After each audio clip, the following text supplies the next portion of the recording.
¿Te imaginas máquinas tan impresionantes que parecen sacadas de una película de ciencia ficción? Pues prepárate, porque hoy te vamos a mostrar las máquinas soviéticas más locas que no creerás que existieron. Desde vehículos colosales hasta inventos que desafiaban la lógica, estas creaciones no solo son fascinantes por su tamaño, sino por la audacia e ingenio con que fueron diseñadas en plena Guerra Fría. Acompáñanos a descubrir estos monstruos mecánicos que marcaron una era y nos dejaron atónitos. Pero antes, te animo a que te suscribas al canal y actives la campanita de notificaciones. Tu participación nos ayuda a seguir creando contenido interesante. El nacimiento de una rareza. El M15 Belfegor fue diseñado con la intención de llevar la eficiencia a un nuevo nivel en el mundo de la aviación agrícola. Pero, a pesar de ser una idea bien intencionada, los ingenieros decidieron arriesgarse y darle un motor a reacción, un concepto revolucionario para un avión de este tipo. Es importante señalar que los motores a reacción están diseñados para alcanzar grandes velocidades, una característica que no parece necesaria para un avión cuya principal tarea es volar bajo y rociar pesticidas sobre los cultivos. Con una envergadura imponente y un motor que parecía más adecuado para un avión militar que para uno agrícola, el M15 destacaba por su diseño poco convencional. Este híbrido, mezcla de avión agrícola y caza de combate, pretendía ser una mejora sobre su predecesor, el An-2. Pero a pesar de su apariencia futurista, el avión no cumplió con las expectativas en términos de rendimiento. Un avión con demasiadas fallas. El M15 Belfegor no solo era difícil de ver, también era complicado de mantener. Aunque podía transportar hasta 3 toneladas de pesticidas, su autonomía era limitada, alcanzando solo 398 kilómetros antes de tener que repostar, lo que lo hacía poco práctico para su uso extensivo en grandes extensiones agrícolas. A diferencia del Antonov An-2, que tenía una mayor autonomía y un mantenimiento más sencillo, el M15 exigía una atención constante a su complicado motor de turbina, lo que incrementa enormemente los costos de operación. Además, el diseño del fuselaje presentaba limitaciones para realizar su tarea principal, la fumigación de cultivos. Su tamaño y forma hacían que fuera difícil maniobrar a baja altura, algo esencial para este tipo de trabajo. En resumen, el M15 era demasiado caro, complicado y, a pesar de toda la innovación, no aportaba mejoras significativas respecto al venerable An-2. Grandes expectativas, pequeños resultados. A pesar de las esperanzas puestas en el M15, la producción del avión fue detenida en 1981, solo unos años después de su debut.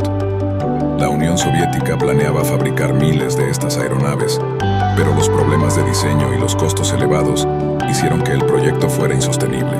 Así, el avión más feo del mundo fue relegado a la historia como un ejemplo de lo que ocurre cuando la innovación tecnológica no se traduce en mejoras prácticas.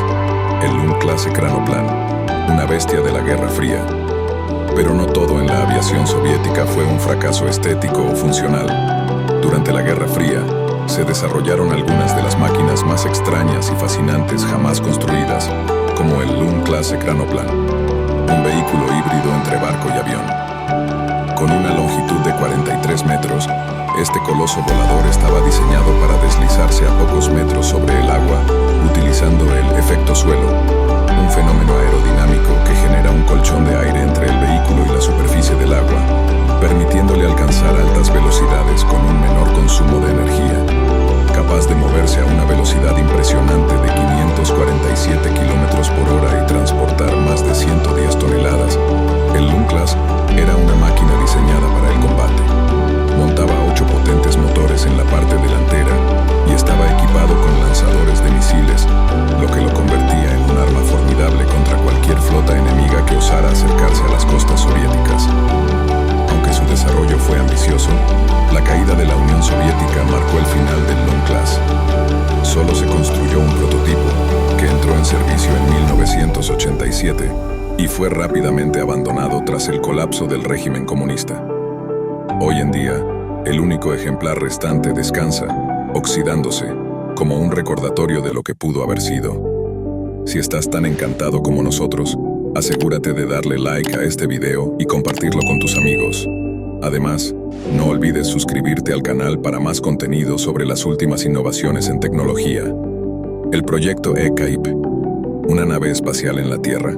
Otro de los extraños proyectos de la aviación soviética fue el Ekip, un avión que parecía más sacado de una película de ciencia ficción que de un hangar militar. Su diseño, que recordaba a un platillo volador, fue conceptualizado en 1978. A diferencia de los aviones tradicionales, el Ekip no tenía un fuselaje claramente distinguible y su forma elíptica actuaba como un ala completa. Lo más innovador del Ekip era su capacidad para despegar y aterrizar tanto en tierra como en agua, gracias a la tecnología de colchón de aire que utilizaba. Esta característica lo hacía extremadamente versátil y atractivo para usos militares y comerciales. Los ingenieros calcularon que el Ekip consumiría solo 14 gramos de combustible por pasajero por kilómetro, lo que lo convertía en una opción mucho más eficiente que los aviones tradicionales de la época, que consumían alrededor de 45 gramos por pasajero por kilómetro. Sin embargo, como muchos proyectos soviéticos ambiciosos, el Ekip nunca despegó del todo. Con la caída de la Unión Soviética, el desarrollo del avión fue detenido, y el mundo se quedó sin la posibilidad de ver cómo hubiera sido volar en un platillo volador real.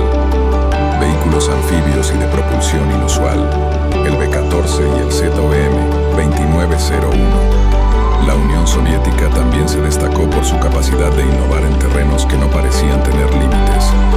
Uno de los ejemplos más interesantes es el Beriev B-14, un avión anfibio diseñado para despegar tanto del agua como de tierra firme. Capaz de volar a grandes altitudes, el B-14 utilizaba el mismo efecto suelo que el Lund-class, permitiéndole volar cerca del mar y evitando ser detectado por radares enemigos. Aunque su diseño era único y prometedor, el proyecto fue abandonado tras la muerte de su diseñador en 1974. Otro experimento curioso fue el ZOM-2901, un vehículo todoterreno con propulsión a tornillo, diseñado para desplazarse por terrenos pantanosos y espesos. Aunque su diseño era impresionante, su velocidad máxima de 24 km por hora lo hacía poco práctico, y el proyecto fue finalmente abandonado en favor de vehículos más convencionales. El K-7, una fortaleza voladora que nunca despegó. Uno de los intentos más ambiciosos de la aviación soviética fue el K-7, un avión gigante con una envergadura de más de 52 metros y una estructura capaz de transportar hasta 120 soldados o 21 toneladas de bombas. Este coloso fue diseñado en la década de 1930, pero sus principios de vuelo eran demasiado avanzados para la tecnología de la época. Tras un trágico accidente durante las pruebas, el proyecto fue abandonado, y el K-7 pasó a la historia como un fracaso monumental. El rey de los tanques, un gigante de acero olvidado. No solo en el aire experimentaron los soviéticos, sino también en tierra. En plena Primera Guerra Mundial, los ingenieros rusos diseñaron un tanque colosal con ruedas de 9 metros de diámetro y torretas llenas de armas que parecían invencibles. Sin embargo, problemas con el diseño y la ingeniería hicieron que el tanque fuera prácticamente inútil en el campo de batalla, y el proyecto fue abandonado poco después. Aunque muchos de estos proyectos soviéticos nunca llegaron a ver la luz o fracasaron en su intento de revolucionar la tecnología militar y comercial, es innegable que representaron un espíritu de innovación y audacia pocas veces visto en la historia. Desde aviones que parecían sacados de películas de ciencia ficción hasta tanques colosales diseñados para arrasar con todo a su paso, la Unión Soviética soñó en grande, aunque esos sueños no siempre se hicieron realidad. Hoy, estos proyectos son una fascinante ventana al pasado, una época en la que la ambición no conocía límites y el deseo de crear algo único, aunque poco práctico, impulsaba a ingenieros y diseñadores a desafiar lo convencional. ¿Cuál de todas estas tecnologías te ha gustado más? Déjame tus comentarios sin olvidar suscribirte al canal y dejar tu like para más contenido sobre tecnología y movilidad. Hasta la próxima.